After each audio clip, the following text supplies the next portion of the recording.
I'm gonna be completely honest with you right now. I have no idea what the Lion's Gate is. None. No idea. I know a lot of astrologers are talking the Lion's Gate, so if you are like me and you're like, what the heck is this Lion's Gate? Is this a new thing? I'm sure it's not. It's probably like something really ancient that goes way back, but maybe people are just like grabbing onto it now like it's a new holiday. Apparently it happens every August 8th, 8/8, and then there's a lot of numerology involved and stuff like that. But if you don't know what the Lion's Gate is, then let's look into it together and see what we can figure out.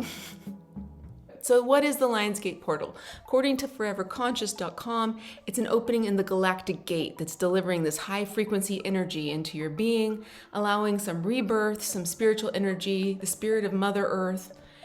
If that happens every August 8th, we should be able to look back on August 8th and see if that was something that happened. I have to look back at my journals, which happen to be just over here. Let's see. All right. So let's give this a look. August 8th, not much to report. I made calzone. And then something about the donut shop not being opened on Mondays.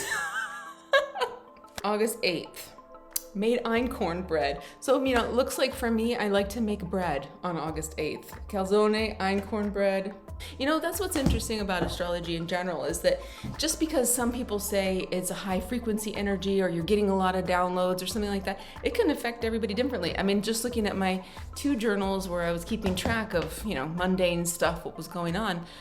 I don't make bread every day, so that's interesting. So the portal's activated by the rising of the star Sirius. Now Sirius is the dog star, it's one of the brightest stars in the sky, and this is the halfway point between the zodiac of Leo, so that's the peak of the lion energy. They say on Forever Conscious, 88 is the numerology representation of infinity. Well, yeah, that makes sense. And DNA activation, allowing us to take that Sirius energy and infuse it into the core of our being. So maybe I just wasn't working with it right. Bread, is cooking, it's hot, and it's an ancient thing to do, is make bread. It says we can unlock and upgrade the memory of our cells, allowing us to bring more healing, peace, and love into our being. Okay. The rising of Sirius, which ancient astrologers celebrated as a rebirth of the spirit, happens to occur right in the heart of Leo season.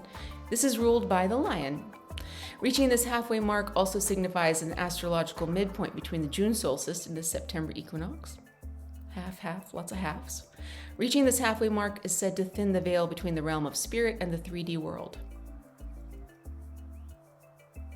Sure, I'm going to offend somebody with this. Some of it's just so hyperbolic, right? Step through the Lion's Gate for infinite empowerment. Isn't that hyperbolic? Is it a little bit much? Don't you think? Infinite empowerment. I just am not using it right. Yeah, user error, I guess. The meaning of the Lion's Gate portal, it goes back to Egyptian cosmology according to astrology.com. Despite the Lion's Gate portal being a new agey creation. Bingo.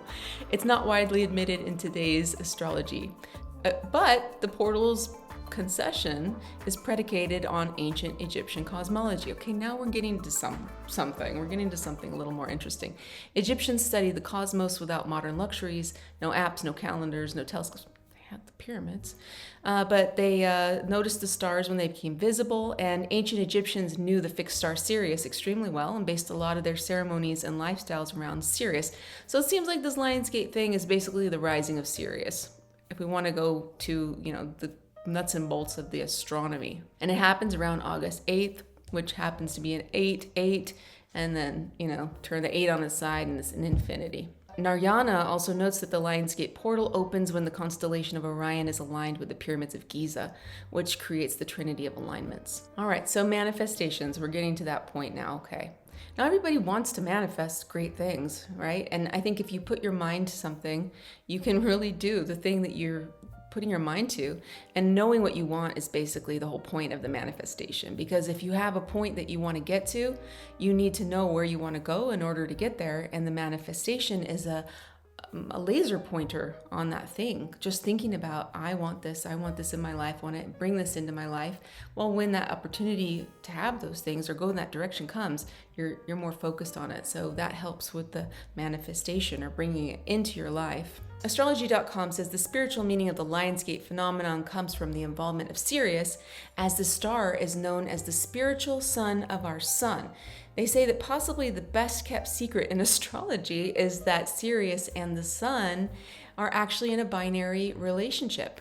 Basically, they're sister stars, constantly getting closer and together and apart because of their shared gravity motion. But when you look in the telescope and you see binary suns, they're basically, two stars, and they just kind of revolve around each other like this. How interesting. So during periods of time when Sirius gets closer to Earth, it's believed that humanity experiences a surge of higher consciousness. This happens every year, right? So let's take that into account. That, just look back in your journals if you have them, what happened to you on August 8th in the past. But every year the Lionsgate portal is initiated when the new moon is in Leo, which is going to happen, I believe, when is that going to happen? Halfway through the month. All right, so the new moon in Leo happens on the 16th of August. So there's another multiple of 8 there, 8 days after Lionsgate. Interesting. After reading all this stuff, I think it's something that we could experiment with this year on the 8th of August and be a little more aware of it and try to put some energy into that period and see if anything different happens. I'm probably going to bake bread. It's probably going to happen.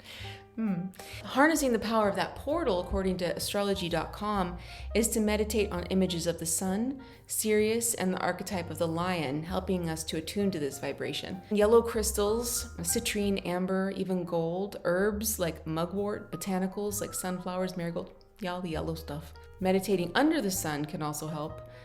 It's been hot here, so And it'll also be crucial to get in touch with our creativity, as Leo is one of the most creative signs. With Venus there and Venus retrograde too, thematically, that tracks. How are we going to harness this energy of the Lionsgate portal? We're going to experiment, give it a try, see what happens. According to mindbodygreen.com, let's see what they say. What are their suggestions? Number 1, lean into your inner Leo. That's the time to do it. It's Leo season, and this is the peak of it, right? Leaning into that representation of love, generosity, leadership, creativity. Number 2, they recommend focusing on love. Love is a key part of Leo and the potential for the Lionsgate. It's the energetic portal that can connect you to your own heart, right? Leo rules the heart. So do things that bring you joy just before the Lionsgate opens and expand your heart. Prepare for massive shifts is number 3. So what they're saying here is that it's a good time to examine how you're currently exerting your power and consider the type of power you'd like to yield, and that it's not a short-term power that you want to focus on because of the 8s, symbolic for infinity. Number 4, tap into your spiritual side. I can see how this is an ancient spiritual moment based on the Egyptian information that we've got here. Doing your favorite spiritual activities, especially in a group, can magnify the positive energy and intentions. So getting together for ceremonies, meditations, even, watching something online. A lot of other astrologers, know a lot more about the Lionsgate than I do. I'm learning. Number 5 is practice gratitude. That's something we can do every day and make our lives a little bit better, focusing on gratitude. Personally, I would probably think you could also do that just by practicing your creative craft. Just recently on a community post, I asked what kind of creative pursuits that you do and all the cool things that you do for your creative force. And this would be a good day to focus on that, looks like.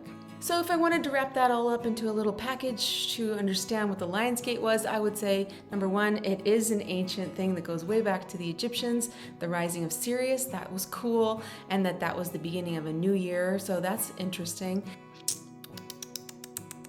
There was something else I was going to say. Oh yeah, that was the other thing that was cool, that the sun and Sirius are binary stars. I did not know that before. That was interesting, very cool. Then we had the 8 numerology, the infinity, the double 8s. So focusing on not just short-term gains, but long-term projects, long-term ideas, something that you want down the line to really focus. But it never hurts to practice those things. The gratitude, focusing on what you want, looking into a little bit deeper how to express your art and all that stuff. So it's a reminder of a renewal. It's a reminder of a restart. When you really look back on your time, that's when you see what things come through. Like for you, it might come through really strong. I'm going to focus on it a little bit more, and I will try to focus on what my long-term goals are on that day and think about it a little more heart-centered. And anyway, I hope that helps you. It helped me understand it a little bit better. And anyway, have a wonderful Lionsgate. I'll talk to you next time.